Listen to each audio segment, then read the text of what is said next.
وعلیکم السلام ورحمۃ اللہ وبرکاتہ۔ شورا اسلام تشریف فرما ہے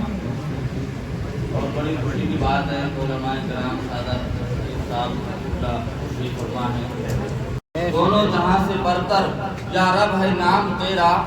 کرتے ہیں تاج والے بھی احترام تیرا،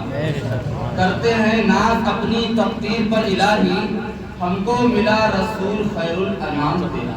ہم کو ملا رسول خیر الانام تیرا۔ رسول پاک صلی اللہ علیہ وسلم ہمارے لیے سب سے بڑی نعمت ہے، اس لیے کہ رسول پاک صلی اللہ علیہ وسلم کے صدقے میں پوری دنیا قائم کی گئی، پوری دنیا وجود میں آئی۔ اہل سنت کا عقیدہ ہے کہ حضور صلی اللہ علیہ وسلم کو اللہ پاک نے اختیار دیا، ایسا اختیار نہیں دیا ہے، بلکہ حدیث پاک اور پھر علمی نقطہ مارچ کر کے حضرت کو نعرہ لگاؤں۔ حدیث پاک بخاری مسلم کی جامع ترمذی کی حدیث عن علی بن ابی طالب قال كنت مع النبي صلی اللہ علیہ وسلم بمکہ فخرجنا في بعض نواحيها فما استقبله جبل ولا شجر الا هو يقول السلام عليك یا رسول اللہ صلی اللہ علیہ وسلم۔ حضرت عزیز شیر خدا کرم اللہ وجہ الکریم حدیث کے راوی ہیں، بیان کرتے ہیں کہ رسول پاک صلی اللہ علیہ وسلم کے ساتھ ہم نے سفر کیا تو ہم نے دیکھا پیڑ درخت پودے پتھر جو بھی شے آیا کرتی تھی وہ آپ پر حضور صلی اللہ علیہ وسلم کو سلام کیا کرتی تھی۔ ساری شے جانتی ہے کہ رسول پاک صلی اللہ علیہ وسلم اللہ پاک کے رسول ہیں، آپ کو سلامتی ہو، اور حضور صلی اللہ علیہ وسلم کا تعلق اللہ پاک سے بہت زیادہ قریب ہے، بہت زیادہ قریب۔ اب آپ غور کریں تو حضور کا تعلق بہت گہرا ہے۔ اب کیسے؟ اس قدر گہرا ہے کہ آپ غور کریں، یا رسول اللہ صلی اللہ علیہ وسلم آپ نماز خدا سے لو بندوں کو دو، قرآن خدا سے لو بندوں کو دو، نماز خدا سے لو بندوں کو دو، معرفت خدا سے لو بندوں کو دو، فرضیت زکات خدا سے لو بندوں کو دو، شریعت خدا سے لو بندوں کو دو، مناسک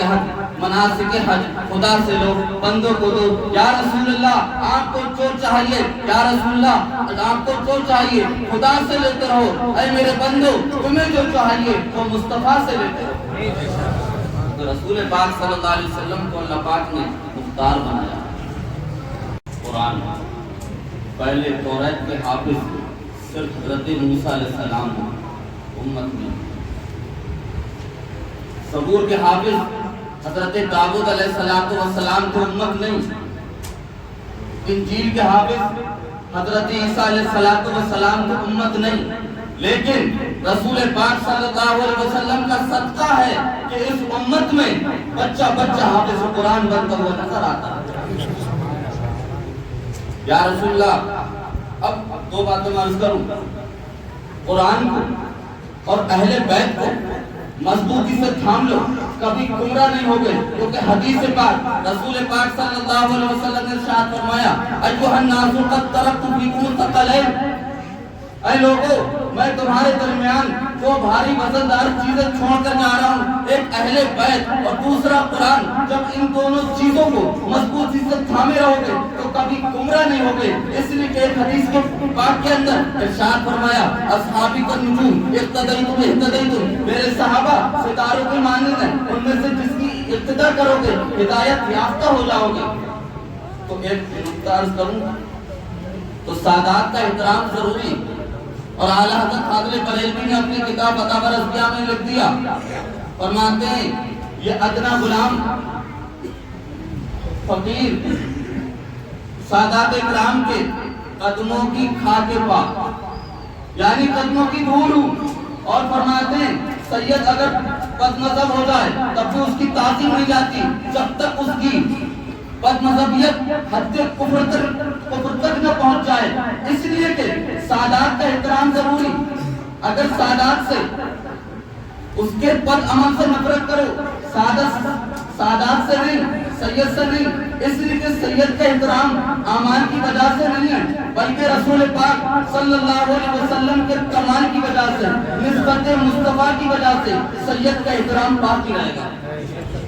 اس لیے کہ سادات کا احترام ضروری ہے اہل بیت سے محبت، صحابہ سے محبت. اور اگر کوئی شخص رسول پاک صلی اللہ علیہ وسلم کے لباس کو، ان کی سنتوں کو، ان کی شریعت کو، ان کے طریقے کو، ان کے باز کو، ان کی نصیحت کو ہلکا جانے، حقیر جانے، یہ کفر ہے. اسی کے میں آپ سے یہی عرض کروں گا کہ سادات کرام کا اہل بیت سے محبت رکھیں. یہ بڑی خوش نصیبی ہے کہ قصبہ شام سادات موجود ہیں. حدیث پاک کے اندر رسول کائنات صلی اللہ علیہ وسلم نے ارشاد فرمایا جس بستی میں کوئی ایک نیک انسان ہوتا ہے، پرہیزگار انسان ہوتا ہے، اس نیک انسان کی برکت سے 100 لوگوں کی گھروں کی آفت کو اللہ پاک دور فرماتا ہے. میں یہی کہوں گا تمام لوگ اعمال قرآن پر عمل کریں، نماز کی پابندی کریں اور استقبال نعرہ تکبیر، نعرہ رسالت سکل، نعرہ تکبیر، نعرہ رسالت، نعرہ غوثیت، فیضان اولیاء کرام، سید قمر الحسن میاں صاحب قبلہ، نعرہ تکبیر.